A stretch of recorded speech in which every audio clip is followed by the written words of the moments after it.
ধন্যবাদ। ওই পর্যায়ে আপনাদের সামনে আমি 2 মিনিট আমি নিজেই বলি, 2 মিনিট একটু কথা বলবো।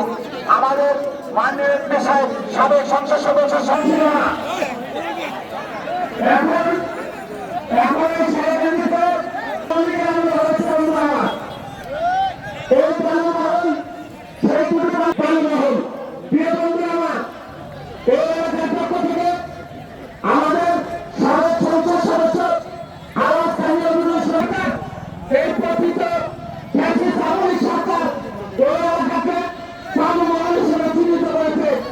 আমার প্রয়োজন নিবেদন এই এলাকার মানুষের পক্ষ থেকে আগামী দিনে বিএনপি ক্ষমতায় আসলে এই এলাকা অর্থাৎ 14 বছর 8 দিন কোনোভাবেই পালমহল থাকবে না বন্ধু আমার।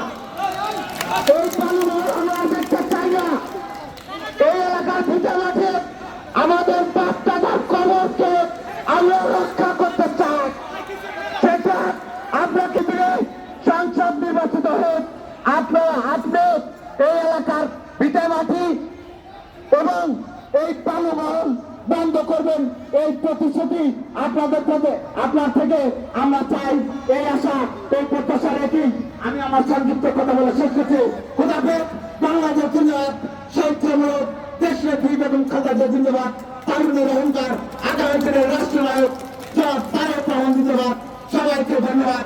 আসসালামু আলাইকুম। এখন আপনার সামনে বক্তব্য রাখবেন সারা জাতীয় উপজেলা বিএনপির বিপ্লবী সাবেক সাধারণ সম্পাদক জনাব